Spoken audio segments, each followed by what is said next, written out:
Hello guys, welcome to my blog. अब हामी चाहिँ घुम्न जान लागेको। के काम गर्ने हो? काम हामी चाहिँ अब घुम्न जान लागेको गाइज होइन। साथी आइसक्यो मलाई लिनलाई। फाइनल्ली हामी चाहिँ घरबाट हिँडिसक्यौँ होइन। यो चाहिँ हो हाम्रो घर। हाम्रो वरिपरिको दृश्य हेरौँ। गाई छैन। हाम्रो घर भनेको हेटौँडाको घर हेर्नुहोस्, गाई छैन। हामी चाहिँ अहिले घुम्न जाँदैछौँ। अब खासै फर्स्ट भिडियोमा चाहिँ खासै सपोर्ट आएन। अब सेकेन्ड भिडियोमा चाहिँ के हुन्छ थाहा छैन। सो यस्तै हो। अब म गाउँमा नि एक्लै होला जस्तो छ। अब साथीहरू पनि छैन। अब काठमाडौँतिर झर्नु पर्ला जस्तो छ। अब साथीको नि अब भिजा आइसक्यो, भोलि आउँछ, विदेश गइहाल्छ। एक्लै हुने भयो। गाई छैन। कोही कम्पनी दिन चाहनुहुन्छ भने मलाई सम्झिनु होला।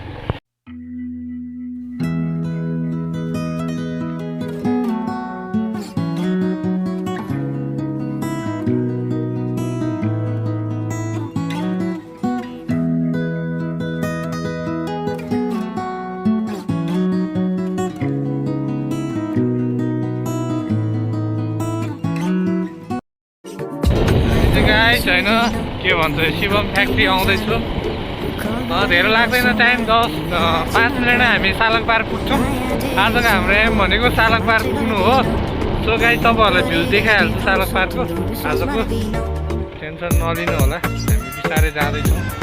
हामी चाहिँ लगभग शिवम फ्याक्ट्री आउँदैछौँ। हेर्नु सक्नुहुन्छ।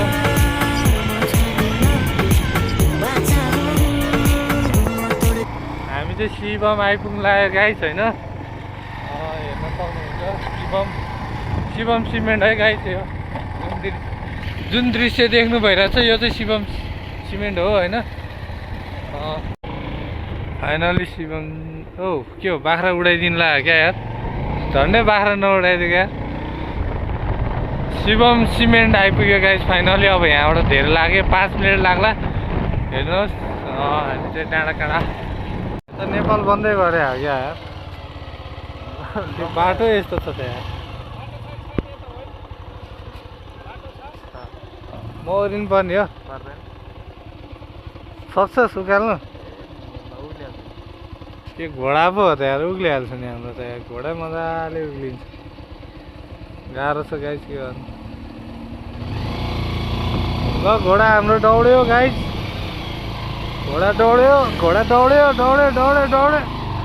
उकालै छाड्यो नि गाइस।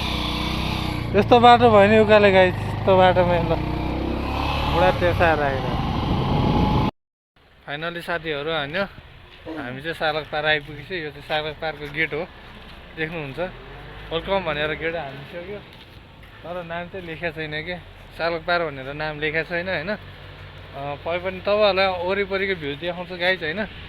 त्यही भएर अब चाहिँ क्यामेरा भने अगाडिकोबाट मात्र हुन्छ। हामी सेल्फी क्यामेरामा जाँदैनौँ गाइस, किनकि अब धेरै सेल्फी मेरो अनुहार मात्रै हेर्ने होइन कि, भ्यू पनि हेर्नु पऱ्यो गाइस। त्यही भएर कस्तो छ सालक पार्क हेर्नु होला, इन्जोय गर्नु होला। कस्तो छ त्यसलाई अब होइन कमेन्ट गर्नु होला। राम्रो लाग्यो ठिक छ, राम्रो लागेन भने के भने योभन्दा अलिकति राम्रो निकाल्नेछौँ। र गाइस अब चाहिँ अगाडिबाट हेरिदिउँ है त सबैजना। अब सेल्फी क्यामेराबाट नहानौँ होला होइन। अति नै भयो। फर्स्ट भिडियोमा नि मैले सेल्फी क्यामेरा भनेको थियो, हल्का कमेडी लागेको थियो मलाई नि हेर्दाखेरि। अब चाहिँ हेरौँ है त अगाडिको वरिपरिको भ्यूज। ल हेर्नु गाइस।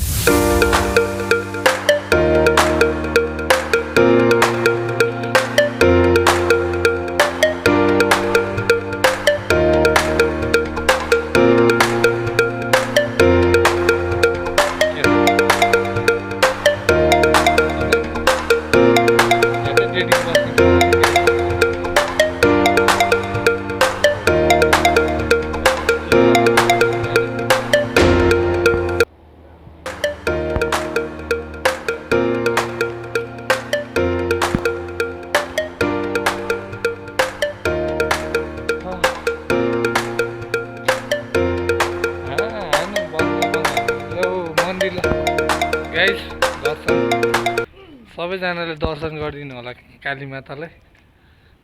ल हेर्नुहोस् गाइस, काली माताले पुरै शिवजीलाई धुस्नो हान्दैछन्। के गर्नु गाइस, केटा मान्छे जहिले पनि छोरी मान्छे अगाडि झुक्नु पर्छ भनेको गाइस आज प्रुफ भइहाल्यो, देख्न सक्नुहुन्छ। किनकि शिवजी भने केटा मान्छे हो, अब काली दुर्गा माथि भने अब पार्वती हो नि त, त्यही भएर यसरी झुकेका छन्। केटा मान्छे जहिले पनि छोरी मान्छेको लागि झुकिरहेछन् अहिलेको सिचुएसन अनुसार भनेको गाइस। होइन यस्तै हो, हेर्नुहोस् अब देखाउँदैछौँ गाइज, हेर्दै गर्नु होला। भ्युज भने यस्तै हो। यहाँ गर्लफ्रेन्ड, तपाईँहरूको गर्लफ्रेन्ड छ भने गाइज कतै अब काठमाडौँबाट यताउति कतैबाट डाँडातिर नि भर्खर होइन गफ गर्नु भएको छ, गर्लफ्रेन्डहरू छ भने चाहिँ हेर्नु होला। एकदम डेटिङ स्पोट दामी छ, हेर्न सक्नुहुन्छ।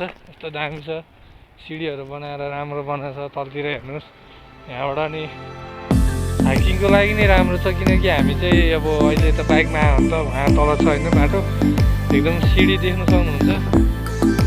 तपाईँहरूलाई म जुम गरेर क्यामेरा जुम गरेर देखाउनेछु। तलतिरै छ, हेर्नु होला।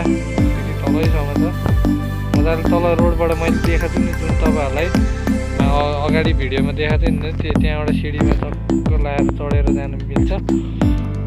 त्यही हो गाइस, किनकि यहाँ राम्रै छ। जे होस् त्यस्तो गर्मीको फाइदा लिन सकिन्छ, किनकि यो डाँडै एरियामा पर्छ। अब शिवम फ्याक्ट्री त्यहाँ छँदैछ गाइस होइन। शिवम फ्याक्ट्री तपाईँहरूलाई जुम गरेर देखाइदिन्छु। हेर्नुहोस् त गाइस, शिवम यहाँबाट देखिरहेछ।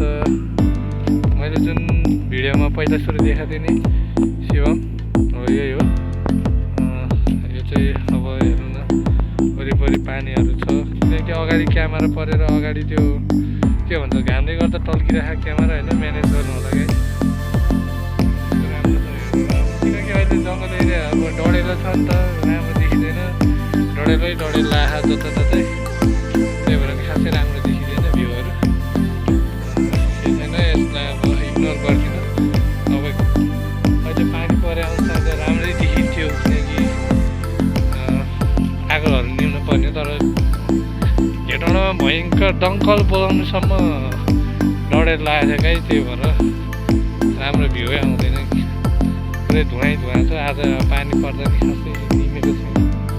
त्यही के हो, यस्तै छ। र हेर्नुहोस् गाइस, सालपार भनेको यही हो। भिजिट गर्नु होला, राम्रै छ ठाउँ होइन, त्यस्तो नराम्रो नि भन्नु मिल्दैन। पार्क जस्तो भनेको यस्तै हो, जङ्गल एरियामा छ, फ्रेस हावा खान पाइन्छ होइन।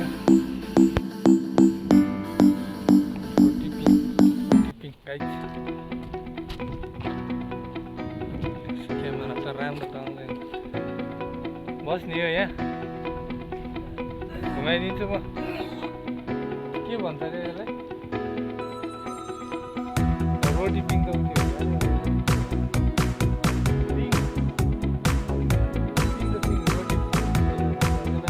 भन्छ गाइस। थाहा हुनेले कमेन्ट गरिदिनु होला, कमेन्टमा गरिदिनु होला यसलाई के भन्छ, झुला सुला के भन्छ। अब यो रोटी पिङको हालत चाहिँ यस्तो छ हेरेर काँखा बनाएको हेर्नु गाइस। यहाँ मान्छे चढ्छ भनेर होला यो सबै निकाल्दैन कि गाइस, यस्तो हालत छ। किनकि यस्तो भन्छ, हाम्रो नेपालीहरूको के छ भने आफ्नै सम्पत्तिले आफैले वेस्ट गरिरहेको छ कि। किनकि अब अस्ति नै आन्दोलनमा नि अब आफ्नै सम्पत्ति हो नि त, जनताकै सम्पत्ति कर ट्याक्स यताउति गरेर नराम्रो नोक्सान हुने हो नि त। आफ्नै खुट्टामा आफैले बन्चर हान्छ कि हाम्रो नेपालीहरूको चाहिँ त्यही छ गाइस होइन। तपाईँहरूलाई कस्तो लाग्छ मेरो सुझाव, त्यसलाई अब सेयर गरिदिनु होला। किनकि अब नेपालमा के छ भन्दाखेरि अब खासमा त हाम्रो देशमा चल्ने भनेको करहरू ट्याक्सहरू सबै हामीले नै दिने हो नि त गाइस, नेताहरूको त जाने होइन नि त। त्यही भएर भन्छु कि अब हाम्रो पैसा हामी आफैले खर्च गरिरहेको छौँ, त्यही भएर अलिकति राम्रो चाहिँ हुनु पर्यो। किनकि यो मेरो सोचाइ हो। किनकि अहिलेको सबै एकैनाश त हुन्छ भन्ने छैन होइन, आफ्नो सोचाइ हुन्छ। त्यही त हेर्नु न, यस्तो डढेर लागेको छ हेर्नु, मान्छेहरूको चाहिँ केयर गर्दैन। यस्तो पार्क जस्तो ठाउँमा हेर्नु, यहाँ कालो देख्नुहुन्छ, पुरै यो डढेर लाग्यो कि। दङ्कल पनि बोलाएको थियो कि यो एरियातिर, दङ्कलसँग आउनु पर्ने भएको थियो। यस्तो हुन्छ, लापरवाही गर्छ, आफ्नो सम्पत्ति आफैले नाश गरेर जान्छ सब।